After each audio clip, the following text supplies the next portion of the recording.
도 있을 수도 있고 없을 수도 있다. 자기 자신 속에 있습니다. 찾아내기만 하면 되거든요. 저도 오늘 아침에 출근을 하면서 사실 날씨가 한참 덥다가 갑자기 뭐 추워지기도 하고 비도 내리고 이래서 기분도 축 처지고 하는데 아침 나오면서 생각해 보니까 내 마음에 있었던 열정을 좀 잃어버린 게 아닌가 이런 생각도 잠시 했어요. 그래서 잃어버린 열정을 다시 찾아야겠다. 그리고 제가 페이스북에다가 집 나간 열정을 좀 찾아달라고 기도를 했습니다. 이렇게 올렸더니 사람들이 댓글을 좀 많이 달아주셨더라고요. 열심히 하라고. 아무튼 열정을 저도 갖고 할 테니까요. 여러분도 뭐 그 숨어있는 희망 그리고 열정을 찾아서 투자도 하시면 좋은 성과 있지 않을까 생각해 보겠습니다. 자, 고사성어를 통해서 현대사를 우리가 교훈을 얻고요. 또 주식시장 대응 전략도 찾아보는 인문학으로 보는 주식시장 시간입니다. 오늘도 남인호 부장이 나오셨습니다. 인사 나눌게요. 안녕하세요. 네, 안녕하십니까. 시장부터 좀 점검하고 가겠습니다. 오늘 시장 분위기가 좀 안 좋거든요. 특히 미국 쪽 얘기, 그다음에 중국의 뭐 PMI 지수 뭐 이런 것들이 좀 영향을 미친다 이렇게 얘기하는데요. 부장님께서는 어떻게 보고 계세요? 예, 저는 그 인과응보라는 그 사자성어를 한번 말씀드리고 싶은데요. 네. 지금 우리 종합주가지수 2050포인트가 과연 외국인 투자가들의 매수에 힘이 입었습니다만 절대적으로 미국 증시에 그 영향을 받은 건 아니다라는 그런 의견입니다. 네. 다시 말해서 원인이 있어야 결과가 있다는 것인데 오늘 새벽에 마감된 그 미국 증시 상황을 보더라도 미국에서는 정작 그렇게 금리 인상에 대한 것을 우리가 생각하는 그런 우려감 일변도가 아니고 그만큼 미국 경제가 또 체력을 가지고 있다는 것 아니겠습니까? 네. 그래서 인플레이션을 억제하기 위해서 이제 금리 인상이라든가 이런 걸 거론하는 것인데 다소 우리나라에 그 와서는 오늘 그 아시아 쪽 와서는 이것이 조금 더 너무 그 확대 해석이 되는 것이 아니냐. 물론 이제 주가가 하락을 하다 보니까 그 원인을 찾고 또 그 원인 중에서 하나가 외국인의 매도라는 그 사실 어찌 보면 굉장히 그럴싸한 그 시나리오로 가고 있는데요. 저희 생각으로는 아마 그동안의 외국인들의 매수가 물론 큰 영향, 좋은 영향 줬습니다만 앞으로 이것이 미국에서 설사 금리 인상을 한다 할지라도 우리 시장에 주는 영향은 그렇게 크진 않을 것이라는 그런 의견입니다. 네. 사실 그간 출구 전략 시작한다 그랬을 때 아시아권 그다음에 이머징 마켓에서 자금이 좀 많이 빠져나가는 이런 모습 때 그렇죠. 좀 놀란 가슴이 사실 오늘 이런저런 얘기가 나오면서 또 그러는 거 아니냐 이런 불안감을 투자자들한테 좀 주고 있는 것 같은데 뭐 단적으로 하나의 이슈는 양면이 있습니다. 그러니까 미국이 출구 전략을 시행한다는 거는 그만큼 경제력이 튼튼해지고 경기가 회복된다는 자신감의 표현이니까요. 그렇게 보면 또 수출만은 우리나라는 또 좋아지는 거거든요. 그런 면도 좀 생각할 필요가 있겠습니다. 나 부장님께서도 그런 얘기를 좀 해주신 것 같고요. 네. 그렇다면 이런 상황을 염두에 뒀을 때 오늘 우리한테 소개해 주실 사자성어는 어떤 건가요? 예. 지금 우리 증시가 거의 30포인트 가까이 비교적 큰 폭으로 하락하고 있습니다. 별로 좋지 못한 소식인데요. 1592년도에도 마찬가지였습니다. 100년 동안 일본이 분열되었던 일본의 그 전국시대, 다시 말해서 일본이 도쿠가와 이에야스라든가 오다 노부나가라든가 이런 여러 맹주들의 싸움이 100년간 있었는데 궁극적으로는 이제 도요토미 히데요시에 의해서 다 통일이 되었지 않습니까? 네. 그런데 결국 남은 건 일본의 무사들, 그 칼을 쓰고 총을 쓰는 이 무사들의 그 에너지를 분출할 데가 없단 말이죠. 결국 우리 조선이 우리 이름이죠. 조선에 이제 침범을 당해서 임진왜란을 당했었는데 결국 그 임진왜란 초기에는 잘 위기를 모면했는데 다시 철수한 일본이 또 들어왔습니다. 그래서 우리가 정유재란이라고 그러지 않습니까? 바로 이 정유재란 때 황급해진 조선의 국왕 선조께서는 이순신에게 감옥에 있었죠. 그때 모함을 받아가지고 감옥에 계신 이순신 장군에게 다시 삼도수군 통제사직을 주면서 다시 한번 우리 국가를 살리라는 명을 줍니다. 네. 지금과 물론 이제 우리 주식시장과 바로 직결되진 않습니다만 그 당시 우리 조선의 그 운명이 풍전등화 같았는데 그때 이제 이순신 장군께서는 전함이 12척이 남았고 병사들은 불과 120명밖에 남지 않은 걸 보고 상당히 우려하고 있죠. 이때 내려온 왕의 밀지가 이랬습니다. 이제 우리 해군에 배도 없고 병사도 없으니까 그냥 육군 쪽에 붙어서 싸우면 어떻겠느냐라는 그 왕의 밀지를 보고 이순신 장군이 이런 얘기를 하셨답니다. 금신전선 상유 12 신에게는 아직도 12척에 싸울 수 있는 배가 있습니다라는 유명한 사자성어인데요. 저는 이제 오늘 우리 시장이 공교롭게도 오늘 이제 비교적 큰 폭으로 하락을 했습니다만 저는 오늘의 이 조정은 다음 주 혹은 9월 중하순경에 우리가 좀 더 크게 올라가기 위한 좋은 시련이 아닌가라는 생각을 갖습니다. 네. 뭐 역사도 얘기하고 여러 가지 교훈도 듣는 시간이어서 다방면으로 좀 도움이 되는데요.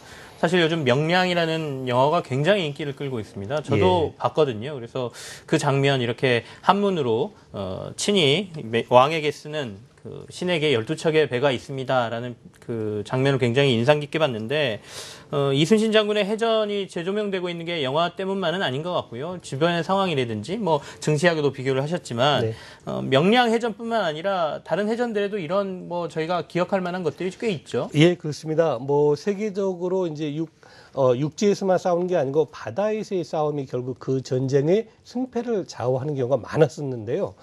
일단은 그 가장 대표적인 몇 가지만 본다면 과거죠.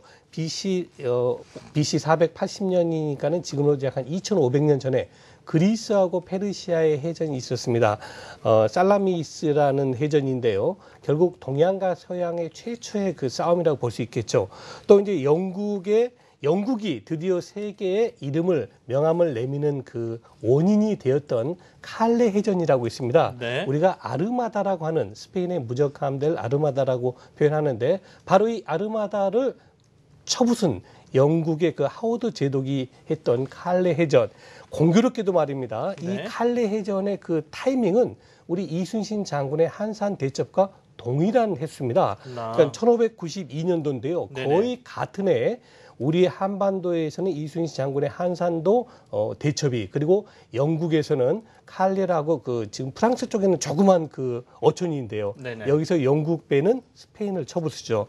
뭐 그리고 이제 좀 이어지자면 이제 넬슨 제독이 했던 트라발가 해전 그리고 일본이 러일 전쟁 때 그 스시마 해협에서 그 도고 제독이 러시아 그 발틱 함대를 쳐부순 러일 해전이 있고 이제 끝으로 마지막으로 미드웨이 해전, 즉 태평양 전쟁을 일본의 승기를 미국으로 전환시킨 중요한 해전이죠. 미드웨이 해전. 근데 이 6가지 해전을 말씀드렸는데 실질적으로 보면은 주로는 그 서양인들 기준인데 제가 봐서 이 중에서 역시 절대 빼놓을 수 없는 것이 바로 1대 10의 싸움이었던 우리 명량해전만큼 그렇게 다이나믹하고 정말 참 신출귀몰한 해전 없었다라고 자신합니다. 네. 사실 영화를 보면서도 그 12척의 배를 가지고 그 많은 배를 물리쳤다라는 게 뭐 영화니까 가능하지 않겠느냐 이런 생각도 사실 했거든요. 역사적으로 배우기도 했지만 근데 실제로 뭐 고전이라든지 역사 기록이나 이런 데 나와 있는 걸로 12척의 배를 가지고 있었던 게 맞나요? 지금까지 이제 사실 어떤 분들은 뭐 12척이 아니고 13척이다. 또 일본이 뭐 330척이 아니고 120척이다라는 여러 가지 설이 있습니다. 뭐 그 당시는 지금처럼 여러 가지 어떤 그 미디어 이런 것이 준비가 안 돼서 정확한 기록은 남아있지 않습니다만 분명한 것은 정유재란이 시작되면서 일본이 다시 우리 부산항 쪽에 600척의 배를 보냈다 그럽니다. 네. 그래서 결국 일본 역시도 임진왜란 때 조선의 해군한테 졌기 때문에 이번에 해군에 져서는 안 된다는 것 때문에 굉장히 배를 많이 보내서 600척을 보냈는데요. 당시 조선은 이제 그 수군 대통제사가 원균 장군이었습니다. 이순신 장군은 그때 감옥에 계시고 이 원균 장군이 본인이 그렇게 일본군에게 성급하게 갔던 게 아니었습니다.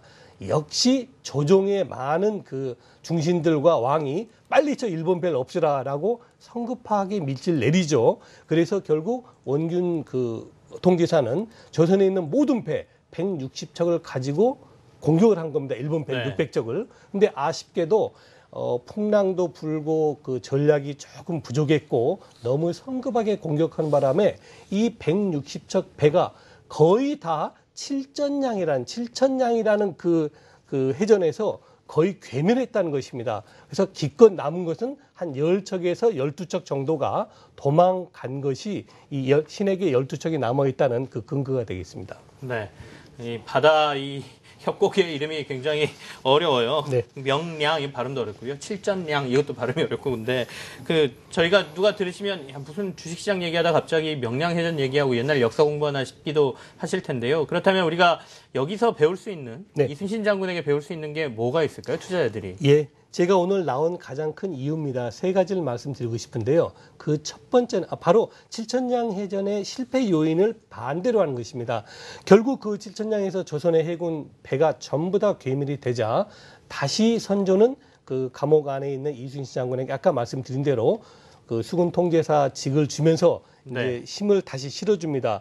이때 이순신 장군이 만일에 이제 마지막 남은 4배 전부 다 내 목숨과 같이 바치리라라고 바로 일본군과 싸웠다면은 역시 이순신 장군도 괴멸되셨을 겁니다. 그러나 이순신 장군은 조정의 그 지속적인 성급한 밀지에도 불구하고 곧바로 싸우질 않으셨습니다. 첫째, 그래서 결국 우리 주식시장도 마찬가지 아니겠습니까?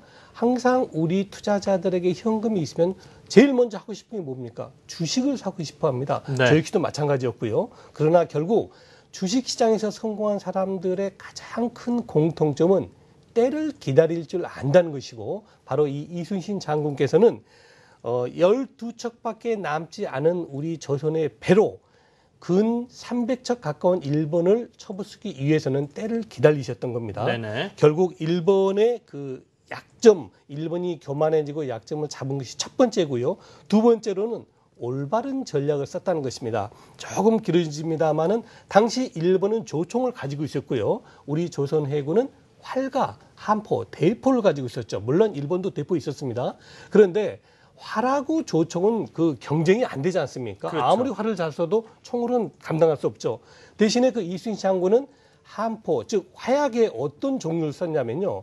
이제 군대 갔다 오신 분은 알겠지만은 적이 나타나면 제일 먼저 조명탄 쏩니다. 고폭탄 쏘는 게 아니고, 마찬가지로 이순신 장군께서는 함포 화약에 종이 색깔별로 이제 분류시켰다는 거죠. 네. 멀리 있을 때는 뭐 예를 들면 초록색, 가까이 있는 적은 빨간색, 뭐 중간 정도는 노란색으로 화약을 쏴니까 조선의 해군은 그 화약, 그 색깔이 있는 화약만 집어넣으면은 일본의 배를 거의 맞출 수 있었다는 겁니다. 대신 일본 배들은 뭐 그런 개념이 없으니까 화약을 왕창 모든 배에 똑같이 넣으니까는 가까이 있는 배든 멀리 있는 배든 못 맞추는 거죠.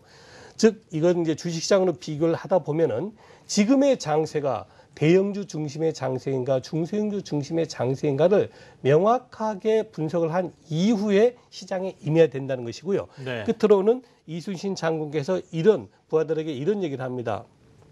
필사즉생, 생필즉사. 즉 죽고자 하면 반드시 살 것이고 살고자 하는 마음이 있으면 죽을 것이다라는 명량해전을 앞두고 마지막으로 목숨을 건 그런 건곤일척에 정말 이 하늘에 내 목숨을 바치고 싸우는 이런 집중력을 가지고 있습니다. 네. 저는 이 부분을 상당히 중시하고 있는데요. 사실 우리 주식시장에서 주식 매매란 것은 일반적인 사람이 말하는 그런 무슨 뭐 습관이라든가 돈벌이가 아닙니다. 정말 내 목숨을 걸고 내가 산 종목을 팔기 전까지는 이 종목의 모든 실적이라든가 이런 부분을 중시할 수 있는 집중력.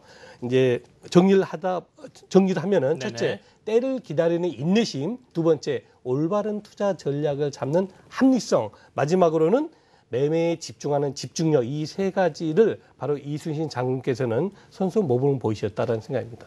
전략도 좋았고 네. 그리고 명량이라는 그 지역에 대한 특성을 완벽하게 이해하고 있었고 그렇습니다. 자신이 가지고 있었던 화기에 대한 것도 충분히 다 알고 있었다 이런 얘기잖아요. 이 잘못하시면 이 신은 12척의 배가 남아 있습니다. 한 방에 다 몰아넣겠다 이렇게 생각하시면 안 됩니다. 그렇습니다. 주식은 흔히 말하는 이게 시쳇말로 몰빵 투자 이게 제일 위험하거든요. 그거 하시라는 얘기가 아니고요. 지금 저희가 하는 얘기는 그만큼 전략을 잘 짜시고 시장에 대한 공부를 잘하고 완벽히 파악한 다음에 정말 투자를 하면 수익을 더 낼 수 있다. 이런 말씀으로 저희가 이해를 할 수 있을 것 같은데 정리를 좀 해보죠. 네. 이제 인문학 교훈을 가지고 주식시장에 저희가 어느 정도 대비를 해주셨는데요. 마지막 전략을 그렇다면 이와 관련돼서 어떤 것들을 꼭 지켜야 되는지 한 번 더 짚어주십시오. 예.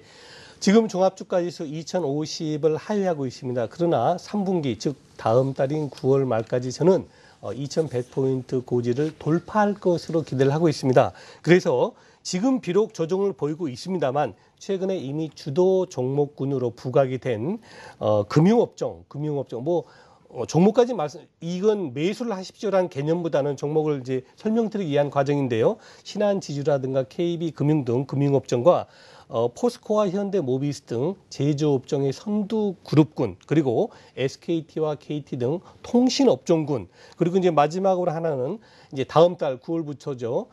지금까지 이제 25개 종목이 주식 선물로 편입이 돼 있는데요. 네네. 10종목 정도가 더 추가가 된다고 나옵니다. 그래서 네. 이 추가로 편입되는 종목군들에 대해서는 우리가 9월 달을 대비해서 미리 그 저점 매수하는 그런 투자 전략이 좋아 보입니다. 네, 알겠습니다. 오늘 재미있는 역사 이야기하고 그다음 요즘 또 유행하는 명량 해전에 대한 설명까지 저희가 좀 들었습니다. 남인호 부장과 함께했습니다. 고맙습니다. 네.